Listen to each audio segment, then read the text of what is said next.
살롬. 간밤에 잘 주무셨습니까?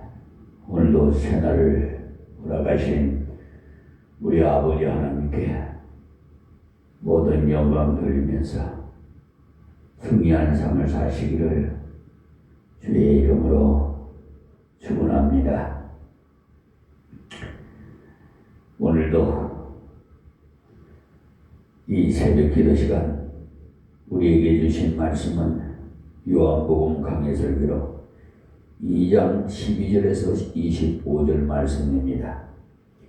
그 후에 예수께서 그 어머니와 형제들과 제자들과 함께 가버나움으로 내려가 거기 여러 날 계시지 아니하시니라.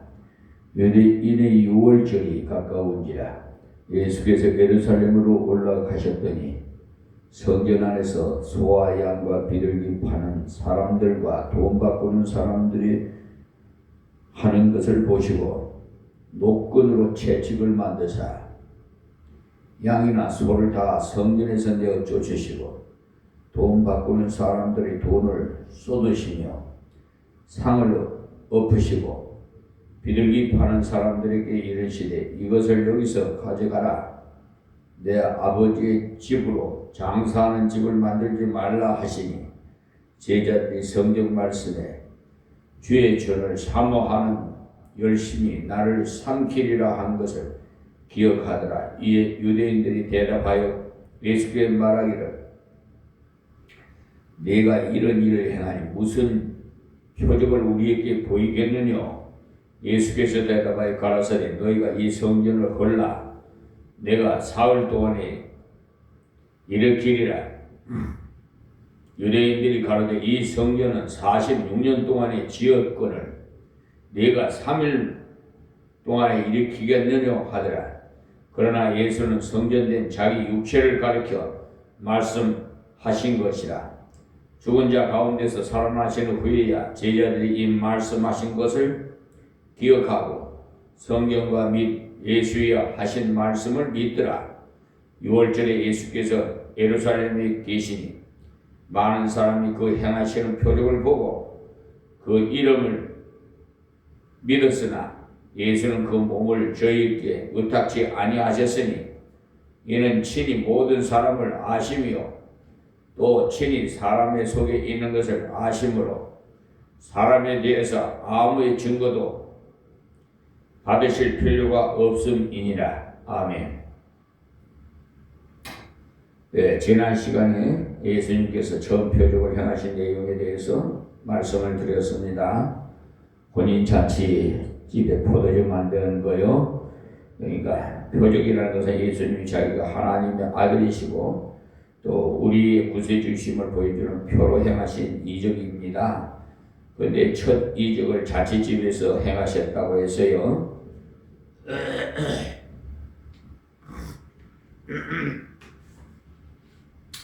잔치집에 손님으로 모셨다가 나중에 예수님을 주인으로 모시는 그런 자리에 나갈 때 그 집의 모든 문제가 해결되었어요. 예수님은 우리의 구세주가 되시는데 우리들의 영혼만 구원하신 것이 아니고 우리의 삶 전체를 구원하시기를 원하신다는 것을 보여주기 위해서 잔치집에서 이적을 행하셨어요. 요한복음 10장에 나옵니다만 예수님이 내가 온 것은 양으로 생명을 얻게 하고 더 풍성히 얻게 하려는 것이라고 요한복음 10장 10절에 말씀하셨어요. 그러니까 생명만 얻으면 겨우 식물인간과 같이 목숨만 붙어있는 것과 같습니다. 주님은 우리가 겨우 살아있는 사람이 되기를 원치 않습니다. 그 생명이 역사하여서 다른 사람에게 은혜를 끼치고 다른 사람을 도울 수 있고 다른 사람에게 기쁨을 줄 수 있는 사람이 되기를 원하십니다. 잔치집은 전체가 대접하는 일을 해요. 잔치집은 어떠하든지 대접을 잘해야 잔치를 잘했다는 말을 듣지요. 주님을 주인으로 모시면 자기가 만족할 뿐만 아니라 많은 사람에게 풍족히 나누어 줄 수 있는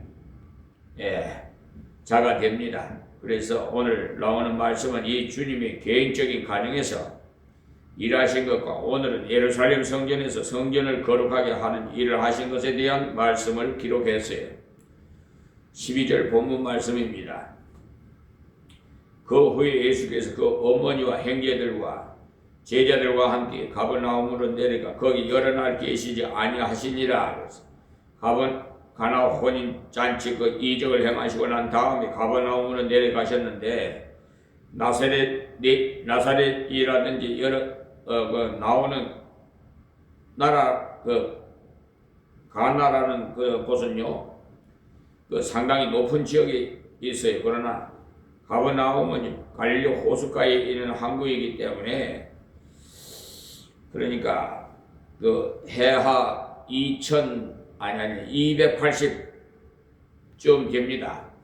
그러니까 지중해 바다보다도 280m가 낮을 정도로 그렇게 낮습니다.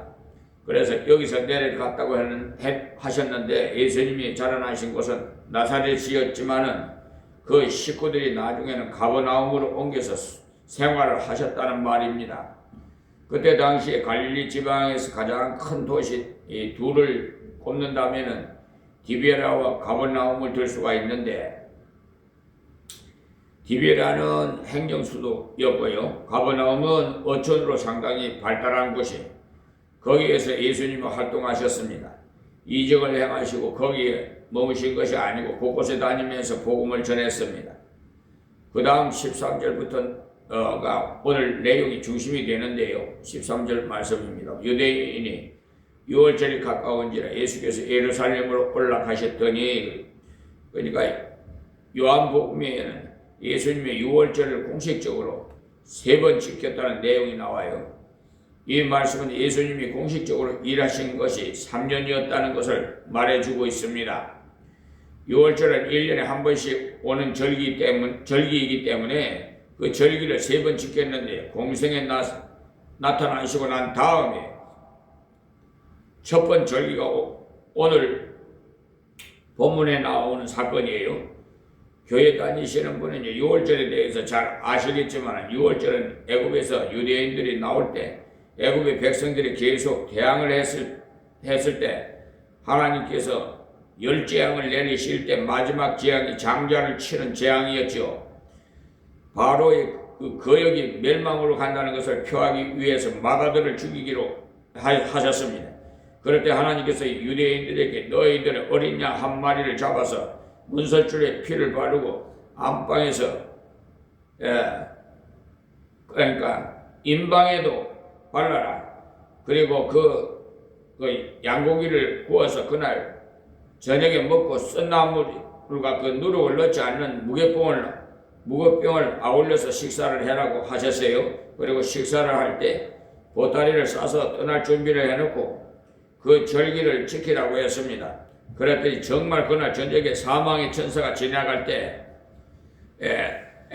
애국 가정에는 왕의 자녀로부터 해서 맷돌 뒤에 있는 여종의 아들까지 다 죽였어요. 그런데 이스라엘 백성들은 그 양의 피를 바른 때문에 장자를 잃지 않게 되었습니다. 내가 그 피를 보면 넘어가리라 하는 그것이 바로 6월절이에요. 6월이라는 말이 바로 뛰어넘는다는 말씀이에요. 다른 말로 하면은 심판을 면제시켜 주신다 이 말씀이에요. 그 절기가 이 6월절입니다. 그 뒤에 유대인들이 매년마다 지금 우리로 말하면 4월 초선에서 중선 사이에 이 절기를 지키는데 이 절기는요 음력 절기이기 때문에 정확하게 말하면 춘분을 지나서 첫 번째 보름달이 떠오른 때입니다. 왜 이때 예수님께서 6월절 절기를 겨냥해서 예루살렘 올라가셨는가 하면은 고린도전서 5장 7절에 보시면 6월절 어린 양 대신 예수 그리스도라고 말씀했어요. 그 말씀은 구약의 6월절에 어린 양이 죽었는데 그 어린 양이 대신 죽었기 때문에 유대인들은 아무도 죽지 않고 살았는데 바로 그 어린 양이 앞으로 오실 예수님을 가르쳐 주기 위한 그림자적인 그 교훈이었습니다. 그것을 고린도전서에는 6월절 어린 양 대신 예수 그리스도라고 말씀했어요. 그림자만 계속 지키고 있는데 그 어린 양이 그 실체이신 예수님이 올라가서 이들에게 이때까지는 너희들은 그림자를 따라왔지만 이제는 실체를 따르라. 이렇게 깨우쳐 주고는 가르쳐 주기 위해서 예루살렘으로 올라간 겁니다. 여기서 보니까 유대인의 6월 절기 가까운지라 예수께서 예루살렘으로 올라가셨더니라고 하신 것을 보시면 아주 의식적으로 예수님께서 올라가셨어요. 예수님께 올라가 봤더니 너무나도 충격적인 광경이 벌어지고 있었습니다. 자, 14절에요. 성전 안에서 소와 양과 비둘기 파는 사람들과 돈 바꾸는 사람들이 앉은 걸 보고 성전이 그러니까 완전히 장터가 되어버렸다는 거죠.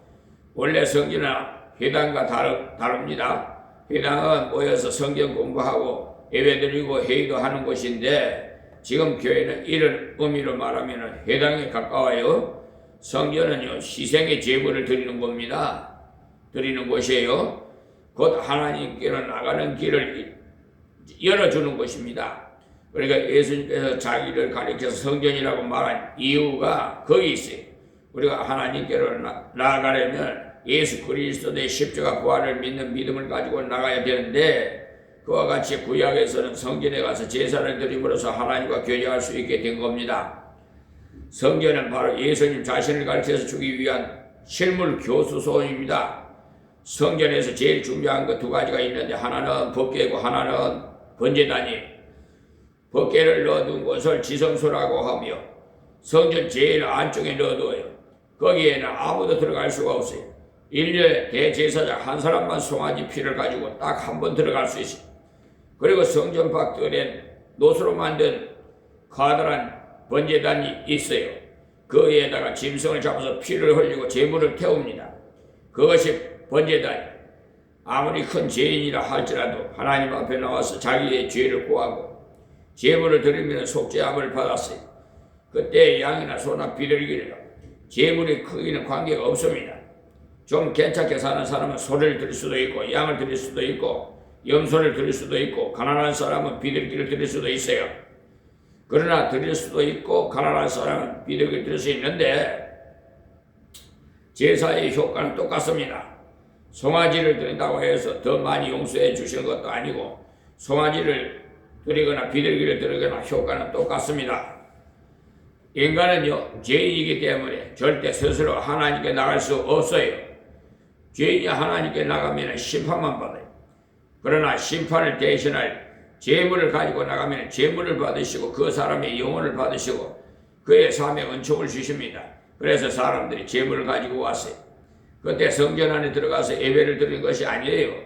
성전의 제일 안쪽은요 지성소이고 그 다음에 성소인데 성소에는 제사장까지만 들어갈 수 있어요. 그곳에는 향을 피우고 향단이 있고 그 옆에는 떡상자 등잔이 있어요. 그 다음에 문을 닫고 나오면 뜰에는 번제단이 있고요. 그래서 백성들은 뜰까지만 들어갈 수 있어요. 그 뜰도 남자들의 뜰이고 여자들의 뜰이 있고요. 이방인의 뜰도 나눠져 있어요. 번제단 바로 옆에까지는 남자들이 주로 들어갈 수 있고 그 다음에 여자들 분들이 들어가고 그 다음은 제일 끝에는 이방인들이 들어갈 수 있어요. 이방인들도 유대인이 아니지만 하나님 말씀을 믿고 제물을 가지고 와서 제사할 수 있었다 이 말입니다. 오늘 나오는 내용 중에 성전 안에 소와 양이 있다는 말은 성전 건물 안에 있다는 말이 아닙니다. 바로 그 뜰에 있었다 이 말이에요. 뜰 중에서도 이방인의 뜰에 있었어요. 유대인들은 이방인 뜰을 짐승하고 뭐가 다를 것이 있는가 하는 생각까지 했어요. 원래는 그 성전들에 그런 것이 들어올 수가 없습니다. 자기 집에서 소를 몰고 오고 양을 몰고 오고 비둘기를 구해서 가지고 와야지. 그러나 거리가 먼 갈릴리 지방에서 오려면은 300리에서 조금 먼 곳은 500리가 돼요.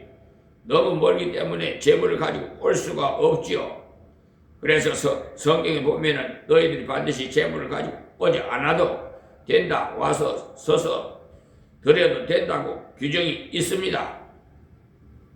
예루살렘 양문 게테라는 말이 나오지요.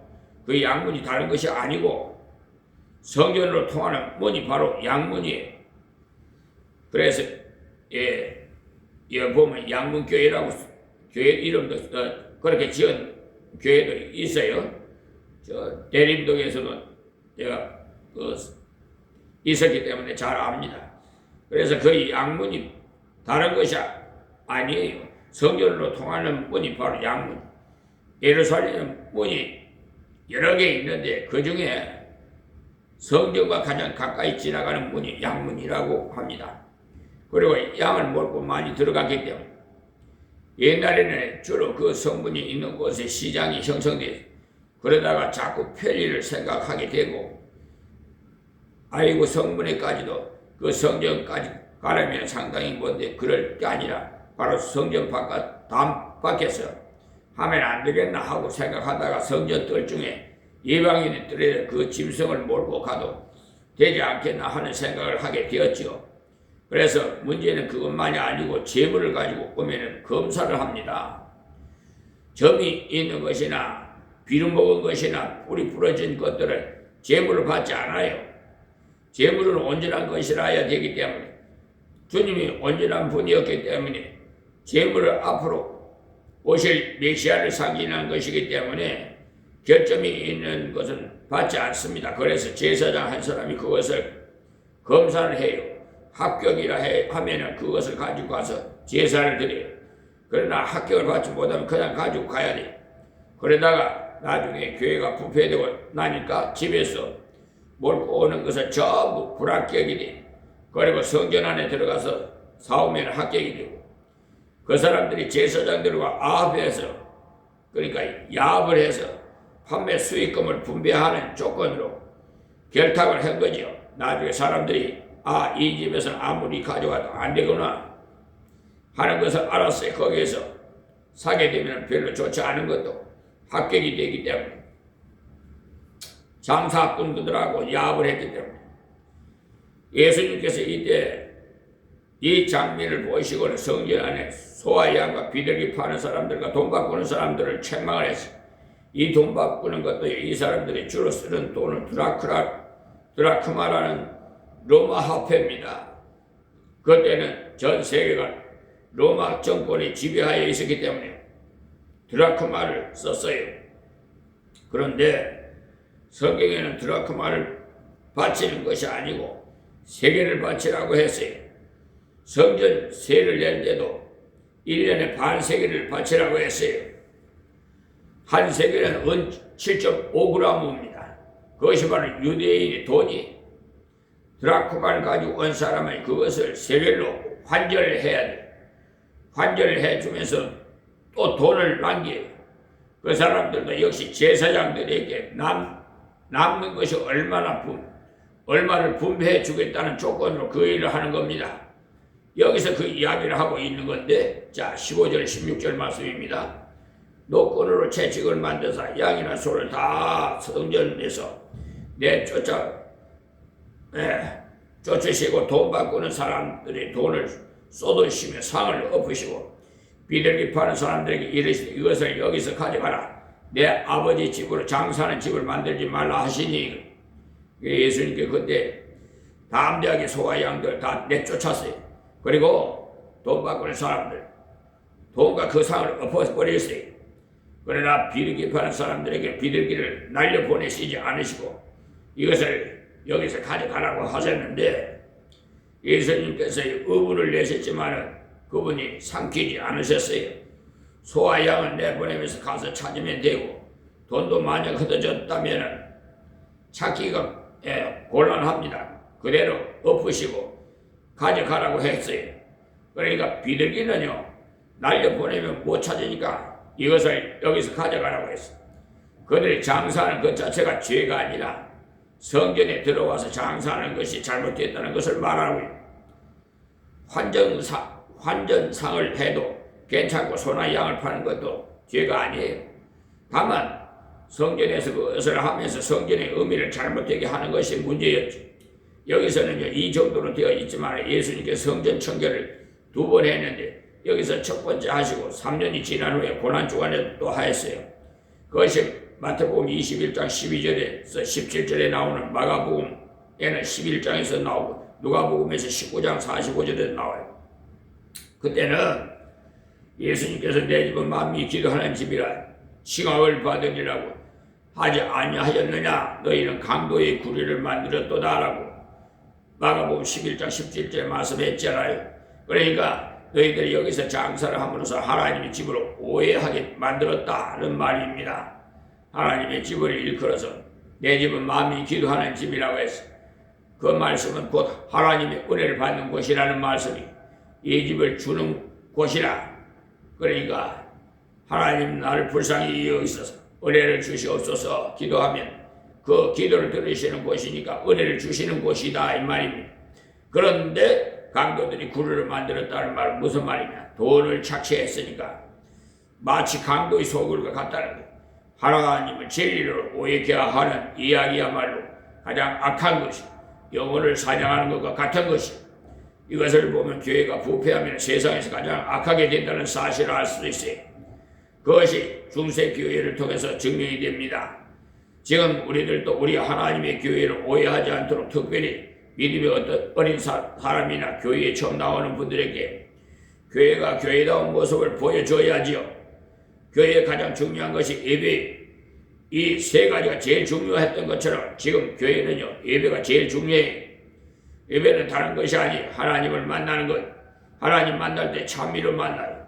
하나님을 찬양하고 하나님을 높일 때 하나님이 우리를 기쁘게 맞아주십니다. 기도할 때도 나의 부족과 연약과 나의 모든 죄를 하나님께 가지고 나와서 그대로 아뢰고 간구할 때 하나님께서 만나주십니다. 만나주실 때 그냥 나오면 안 만나주세요.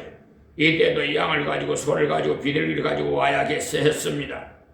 하나님께서 신약에 사는 우리에게는 소나 양이나 비둘기가 필요가 없게 했어요. 예수님이 십자가에 돌아가심으로써 제사를 완성시켰기 때문에 그래서 다 이루었다고 하셨죠. 이제는 예수 그리스도의 십자가에서 돌아가셔서 보혈의 은총을 믿음으로 나와서 그 보혈을 믿는 마음으로 찬송을 부르고 그 찬송을 받으십니다.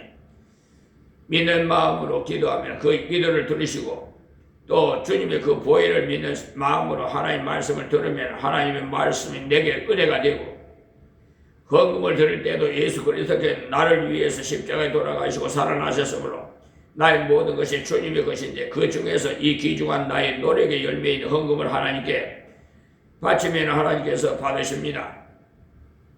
헌금은 나의 몸을 바치는 표로 헌금을 바칩니다. 알고 보면 이 헌금은 우리의 몸을 드리는 한 방법이 돈이라는 것은 시간을 소모하는 노력을 소모하고 우리의 기술이나 우리 지식을 다 바쳐서 만들어낸 열매가 돈입니다. 돈을 악하게 생각하면 안 돼요. 돈을 사랑하면 악한 것이지 돈은 대단히 귀중한 거예요.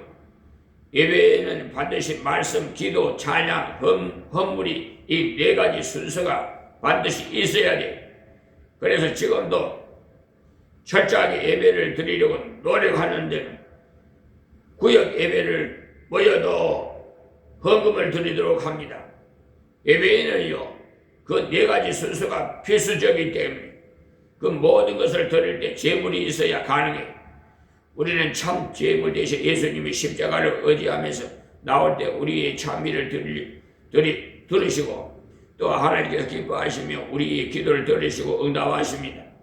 설교 말씀을 들을 때도 진리를 깨닫게 해주셔서 우리의 삶을 바꿔주시고 우리들의 하나님의 물질을 바칠 때는 그 물질을 받으시고 우리의 삶의 필요를 때를 따라서 채워주십니다. 알고 보면 예배를 바로 드리면 모든 것이 형통하게 됩니다. 그래서 예배가 제일 중요해요. 어떤 사람은요 예배는 그렇게 중요하지 않고 성경 공부를 굉장히 중요한 것으로 알고 있는데 물론 성경 공부가 중요합니다. 그러나 예배와는 견줄 수가 없어요. 그런데 교회가 부패하니까 이 진정한 예배보다는 예배 중에 한쪽으로 기울어져 가지고 그저 물질을 많이 내야 뭐가 된다고 하면서 심지어는 면제부라는 것까지 만들어 가지고 돈만 많이 바치면 조상들이 죄도 다 사해 주어서 지옥에 가 있던 조상이 돈이 땡그랑하고 헌금하며 떨어지는 순간에 천당으로 올라간다는 거짓말까지 하여요. 교회가 부패할 때 그렇게 됩니다. 지금도 교회는 우리 하나님의 교회가 교회다운 교회가 되기를 간절히 기도해야 돼요. 우리 자신이 또 그렇게 되기를 노력해야 되고, 교회가 장사하는 집이 되어서는 절대로 안 돼요. 내 아버지 집은 기도하는 집. 그러니까 여러분들이 여기 나와서 기도를 많이 하시기를 바래요. 그래야 내 아버지 집을 바로 쓰는 거예요. 여기 나와서 예배를 바로 드려야 이곳을 바로 쓰는 거예요. 어떤 분이 그런 것을 지적하는 것을 읽어봤는데요. 교회가 타락하면 대개 그렇게 되는데 현대 교회가 그렇다는 거예요. 교회의 가장 큰 사명은 영혼을 구원하는 건데, 영혼 구원하는 것은 등한히 여기고 사회봉사를 전향하려는 경향이 있다고 해요. 실제로 그래요. 우리가 나가서 전도하고 예배하는 것이 영혼을 구원하는 것인데, 예배 중에 생명을 얻는 사람이 많아요. 전도하는 것이 생명을 구하는 것. 그러나 그런 일에는 별로 관심이 없고 고아원을 한다느니 뭐 양로원을 한다느니 참 어처구니가 없어서 에휴 고아원을 하고 양로원을 하는 것은요 좋아요. 그러나 그것이 교회의 사명은 아니에요. 좀 분별할 줄 아세요. 교회의 사명을 바로 찾아야 돼요. 사회봉사하는 것이 좋지만 예배를 바로 드리고 전도를 바로 하면서 그 성도들이 은혜를 받아서 사회 곳곳에서 들어가서 봉사를 해야 진짜 사회봉사예요.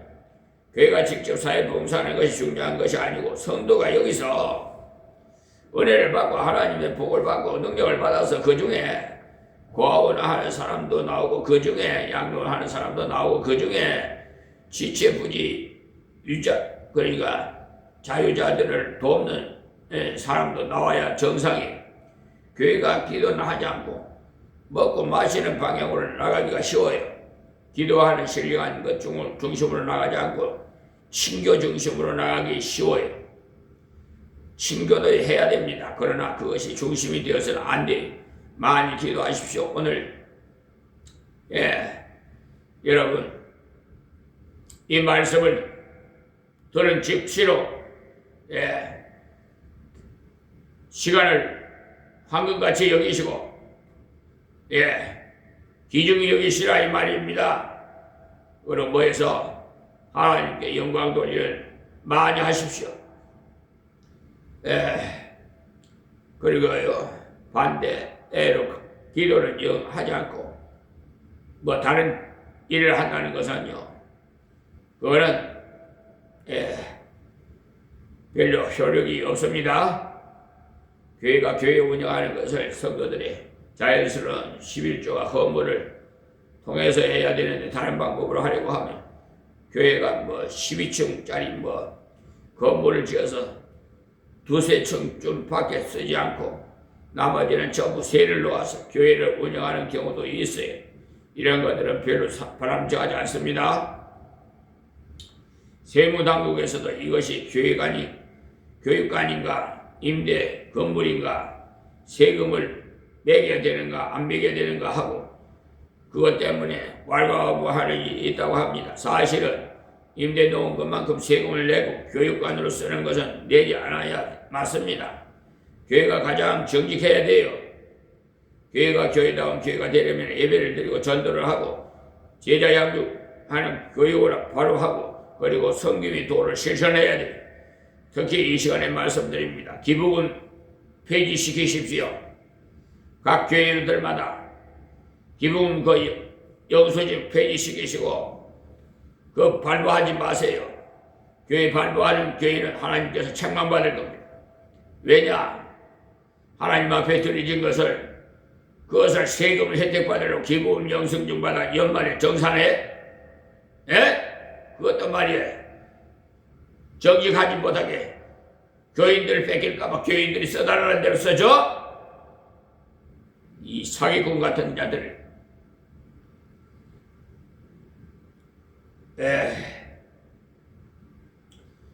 혹시 교회에서 바자회를 잘한다는 말을 듣습니까? 저는 바자회에 대해서 굉장히 마음이 꺼리낌스러워요. 제가 있던 교회 바자회를 다 없애버려요. 구제하고 남은 도와주려면 헌금을 내서 해야지. 우리 자신의 주머니를 털어서 해야 하는데 뭔가를 팔아서 무엇을 하나요? 그러면 아무래도 세상이 볼 때는 임마누엘 교회는 장사를 잘한다 하지 않겠어요? 싹 없애버려. 기부금 영성도 폐쇄시키고요. 교회라면 예배, 교회라고 하면 전도, 교회라고 하면 봉사, 교회라고 하면 주일학교나 생각이 나야 하는데 그 교회는 가을 되면 한번 크게 장사를 하는 것이다. 한다면 교회는 하나님의 얼굴인데 하나님의 얼굴에 크게 손상을 입히는 거예요.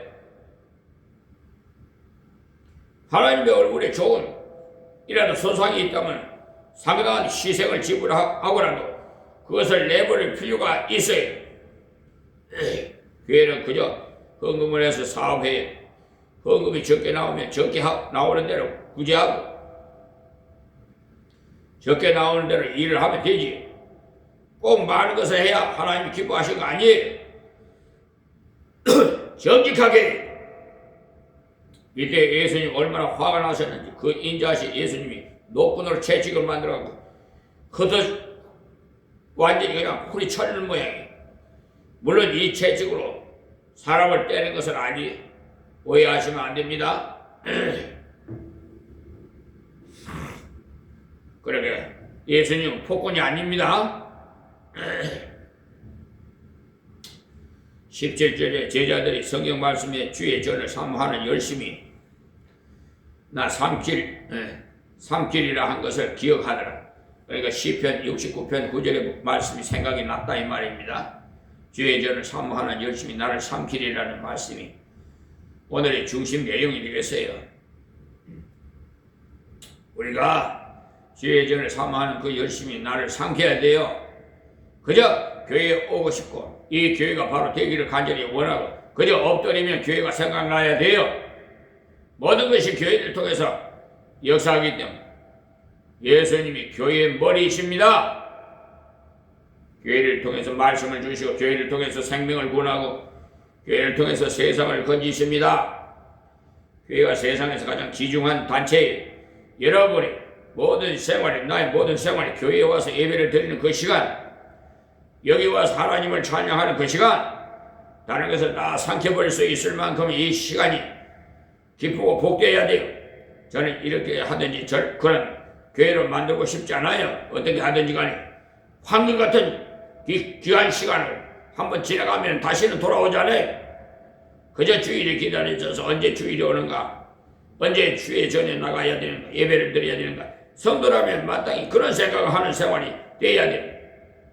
그런데 어떤 분은 벌써 주일이야 부담을 느끼는 사람이 있어요. 그래갖고 형식적으로 그냥 안 가면 저주받을까봐 우리 소천하신 할머니 삼성 빌라 4층에 사셨는데 유아 그 구루마를 끌고 그걸 의지하고요. 지팡이 대신 그걸 의지하고 거동이 불편하니까 주일날만 기다리신대요. 하나님께 예배드리는 시간, 목사님 설교 듣는 시간 그렇게 기다려줘야지. 그게 정상이지. 그리고 매일 새벽 예배 시간에 기도하고 매일 나와서 하나님께 예배드리는 그 열심히 나를 삼켜야 돼. 하나님 모든 것이 교회를 통해서 역사하기 때문에 여러분의 영혼이 교회를 통해서 구원을 받아요. 교회가 그리스도의 몸이기 때문에 다른 이유 없습니다. 여러분의 가정이 교회를 통해서 복을 받습니다. 분명히 아셔야 돼요. 그런데 그 교회가 교회답지 못할 때 하나님이 너무나도 안타까워서 채찍을 만들어서 때리시기까지 징계하면서까지 옳은 교회 바른 교회를 되기를 원하고 계신 예배를 귀중히 여기는 교회, 전도를 귀중히 여기는 교회, 생명을 키우는 교육을 귀중히 여기는 교회, 봉사를 귀히 여기는 교회를 우리가 만들어 가야 됩니다. 나 한 사람 한 사람이 거기에 동참하시기 바라고 그러면 하나님께서 교회를 통해서 주시고자 하는 모든 복이 나와 여러분들의 가정에 임하게 될 겁니다. 예수님의 제자들이 예수님이 단호하게 책망하는 모습을 보고 그 말씀이 생각났어요. 성경에 그 말씀이 있더니 예수님이 저 채찍으로 때리는 것을 보니 예수님이 저렇게 화를 내시는 것 처음 봤는데 이것을 고치는 것이 그렇게 중요한 것이구나 하고 깨달았던 거죠. 이렇게 예수님이 제자들을 바로 생각한 반면에 자 18절에 보면 이에 유대인들이 대답하여 예수께 말하기를 네가 이런 일을 행하니 무슨 표적을 우리에게 보이겠느냐 하죠. 아주 빈정거리는 못된 반역자들이 마귀 사탄들이 비웃는 것 같지. 네가 성전에 들어가서 우리가 허가해 준 사람들을 나가라고 하고 소를 몰고 내고 채찍으로 상을 푸더니 도대체 무슨 자격을 이르려 하느냐. 자격이 있는 표를 한번 내놔봐라 하지. 성경 말라기 3장 1절에 보시면 분명히 하나님께서 메시아가 올 때 갑자기 나타난다고 했어요. 만군의 여호와가 이르노라. 보라 내가 내 사자를 보내니 그가 내 앞에서 길을 예비할 것이요. 이것은 바로 세례 요한을 말하는 거예요. 또 너희 구하는 바 주가 호련히 그 전에 임하리 곧 너희 사모하는 바 언약의 사자가 임할 것이라. 말라기 3장 1절 말씀이에요. 때가 되면 갑자기 주님이 성전에 나타나신다는 말씀이에요. 그러니 항상 준비하고 있으라는 말씀이에요. 주님 지금 재림하신다는 말씀이 언제였어요? 그런데 지금 준비하시고 계십니까? 기름 준비라도? 밤에 오실지 낮에 오실지 그거는 예수님도 몰라.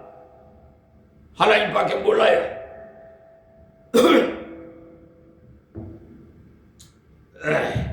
그러니까 그가 임하는 날 누가 너희 당하면 그 나타나는 때 누가 너희 서리요.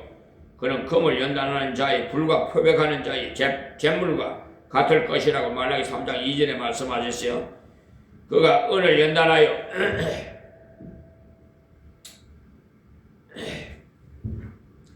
깨끗게 하는 자같이 앉아서 네 자손을 깨끗게 하되 금, 은같이 그들을 연단하니 그들이 어려운 재물을 나 여호와께 드릴 것이라.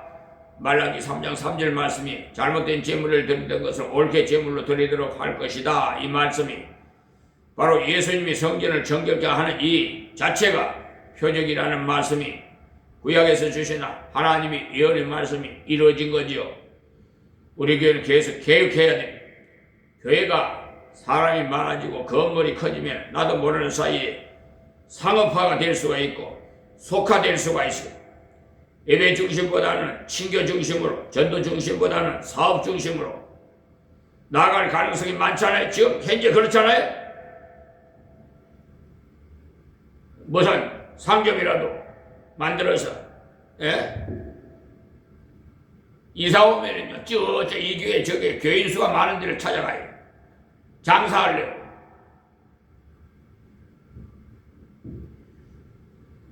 근데 유대인들이 야 표를 보여봐라 했죠. 그러니까 예수님께서 그들을 향해서 너희들이 그렇게도 표를 원하면 한 가지 표를 보여주마 하신 말씀이 다음 말씀. 자 19절에 예수께서 대답하여 가라사대 너희가 이 성전을 헐라 내가 사흘 동안에 일으키리라. 이 말을 했을 때 이 사람들이 놀랐어요. 그 성전을 헤롯 왕이 재물을 가지고 46년 동안이나 지었는데 어마어마하게 큰데 그런 성전을 예수님이 이 성전을 헐라 내가 3일 만에 일으키리라 이렇게 말했기 때문에 그래서 여기에서 예수님은 건물을 무너뜨리고 새로 짓는 것을 말씀하신 것이 아니고 자신의 몸이 성전이신 것을 비유적으로 표현하신 건데 그러니까 너희들이 나를 죽일 것이라 그러나 3일 만에 내가 살아난다는 의미였어요. 근데 예수님 자신이 성전이기 때문에 성전은 하나님께로 나가는 길이 하나님께로 성전을 통해서 제물을 통해서만 나갈 수 있어요. 예수님이 성전의 주인공이기 때문에 예수님 자신이 성전이 그래서 이 성전을 거는 것처럼 너희는 나를 죽일 것이라 그러나 내가 3일 만에 살아나리라고 말씀하신 거예요. 이 사람들이 그 말을 듣고 난리가 났어요. 자 20절 볼까요? 유대인들이 가되 이 성전은 46년 동안이나 지었거늘 내가 3일 동안 일으켰겠노 하더라. 말도 안 되는 소리를 한다고 야단들이. 그런데 사실은 같이 들었던 제자들도 그것을 잘 이해를 하지 못했습니다. 사실 자, 21절 22절입니다. 그러나 예수는 성전된 자 육체를 가리켜 말씀하신 것이라. 죽은 자 가운데 살아나시는 후에야 제자들이 이 말씀하신 것을 기억하고 성전과 및 예수의 하신 말씀을 믿었더라 그랬어요. 그러니까 제자들도 그때는 그 말이 의미를 몰랐는데 예수님이 십자가에서 돌아가시고 3일 만에 살아나시고 난 다음에서야 예수님이 하신 말씀이 그 말씀이구나 하고 깨달았다 이 말입니다. 예수님께 다른 곳에서 표적을 보여달라고 했을 때 요나의 표적밖에 다른 표적을 보여줄 것이 없다고 했죠. 요나가 3일 동안 고기 뱃속에 들어가 있다가 나온 것처럼 인자도 땅속에 3일 동안 있다가 나올 것이라고 했어요. 그게 바로 십자가에서 죽으시고 3일 만에 살아나신 될 그 표적을 말씀하신 거예요. 최고의 표적이 십자가의 부활입니다. 우리는 십자가 부활을 본 사람, 예수 십자가를 믿고 부활을 믿는 사람, 표적을 본 사람, 말씀을 통해서 우리는 본 것입니다. 그러므로 우리는 바로 살아야 돼. 이 하나님의 성전을 바로 사용해야 된다는 말씀이에요. 자, 23절에 6월절에 예수께서 예루살렘에 계신 많은 사람이 그 행하시는 표적을 보고 그 이름을 믿었으니 믿었으나 그러니까 그 위에 예수님들은 다른 표적을 행했는데 6월절에 일주일간에 그동안에 여러 가지 이적을 행하셨는데 그것을 보고는 이분이 하나님이 보내신 메시아이시구나 하고 많은 사람이 믿었다는 겁니다. 자, 24절 25절에 예수는 그 몸을 저희에게 의탁지 아니하셨으니 이는 친히 모든 사람을 아시며 또 친히 사람의 속에 있는 것을 아심으로 사람에 대하여 아무런 증거도 받으실 필요가 없음이라 그랬어요. 그러니까 사람들은 예수님을 믿고 따랐지만은 예수님은 사람을 믿지 않으셨다는 말이에요. 사람들은 너무나 잘 변하기 때문에 조석으로 변하죠. 예수님을 향해서 주여 주여 하던 사람들이 나중에는 빌라도 뜰에서 십자가에 못 박으소서 못 박으소서 할 때 참여한 사람들이 제법 있었어요. 예수처럼 우리도 예수님을 의지하되 사람을 믿어서는 안 된다는 것을 말하고 있어요. 사람은요 사랑하고 도와줄 뿐이지 사람은 믿을 존재가 아니에요. 예수님이 사람이 속에 있는 것을 다 아시고 계셨기 때문에 사람의 증거를 받기를 원치 않으셨어요. 그러므로 오늘 새벽에 이 말씀을 통해서 우리는 주님이 원하시는 교회 만들어야 가야 됩니다. 본질을 잃어버리고 변질되어 가는 교회를 주님은 책망하십니다. 교회의 본질을 다시 찾는데 우리가 다 힘써 순종하시기 바랍니다. 교회는 예배 드리는 곳이고요, 전도하는 곳이고 교육하는 곳이고 성김을 실천하는 곳입니다. 사랑을 실천하는 곳이고요. 교회가 잘못될 때는 강도의 굴레이 되고 사람들이 육신적인 것에 빼앗는 물질을 빼앗는 곳이 됩니다. 지금도 이단들은 전부 돈을 강조하지요. 헌금을 많이 내지 않으면 천당에 못 간다고 식으로 교육을 해요. 전도를 많이 하지 않으면 천당에 가지 못한다고 해요. 며칠 전에 방송에서도 그런 것이 나오는 것 같은데 지금 통일교 신천지 참 하나님께서 역사하실 겁니다. 어쨌든 정교 유착 끊어버려야 돼요.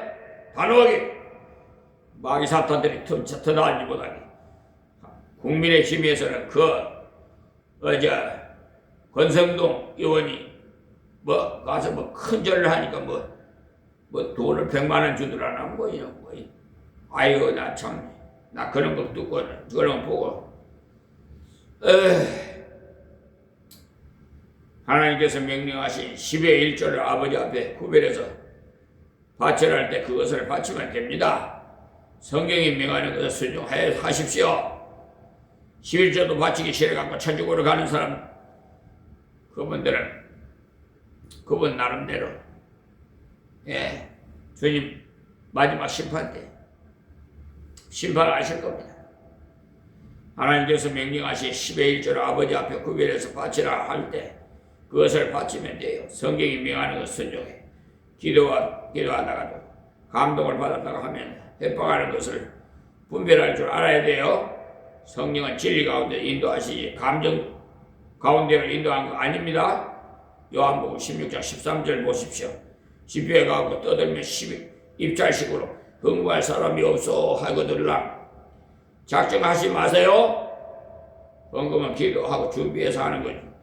즉흥적으로 뭐 감정적인 것은 하나님을 기쁘게 시켜 못합니다. 우리 교회는 하나님 앞에 예배를 바로 드려서 하나님이 영적인 신령한 복도 받고 삶에도 하나님의 은혜가 나타나는 교회가 되기를 바랍니다. 자, 기도하겠습니다. 하나님 고맙고 감사합니다.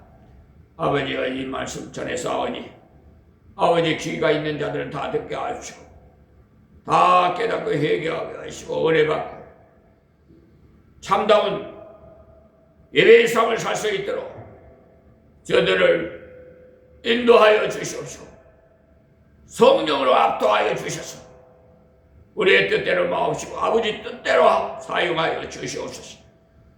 특별히 이 나라 이 민족 크고 살펴주시고 이재명 대통령을 함께해 주셔서 권세와 권능과 지혜와 총명과 명철도 주셔서 국내적으로 국사를 담당하는 어려움이 없도록 하나님 도와주시옵소서.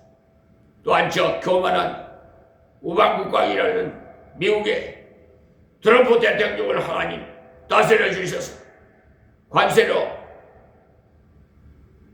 끌어모으려고 하는 저 트럼프 대통령을 하나님이여 신속히 다스려 주시옵소서. 교만한 자 겸손하게 회개하고 거듭나게 해 주시옵소서. 우리 사법부도 불의한 재판관들 다 회개시켜 주시고 정직한 양심으로 정의로운 심판과 처분을 내릴 수 있도록 하나님 역사해 주시옵소서.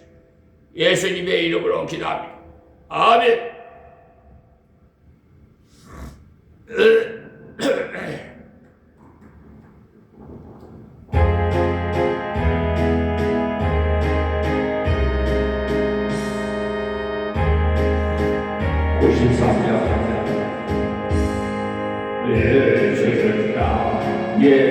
예수님이요 대생명 계시니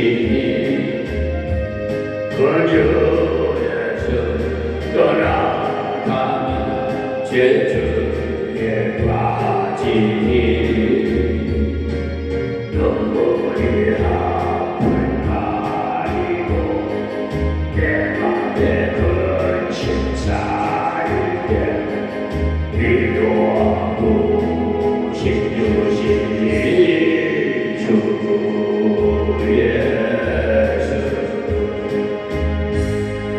예수는 나의 치유 내 치유 되시니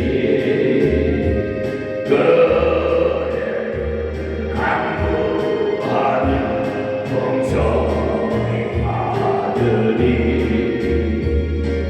해와 빛을 주시니 주소 알고 싶다도다. 노래랑 열매 주시느니 주의 귀한 열매 주시느니 예수는 나의 신이요 내 기쁨 되시니 그 명을 주내하여 늘 충성하겠네. 주야로 보호하시며 바른 길 가게 하시니 어디하고 가라니 주 예수는 나의 힘이요 내 소망 되시니 이 세상을 떠나갈 때 곧 영생 얻으리.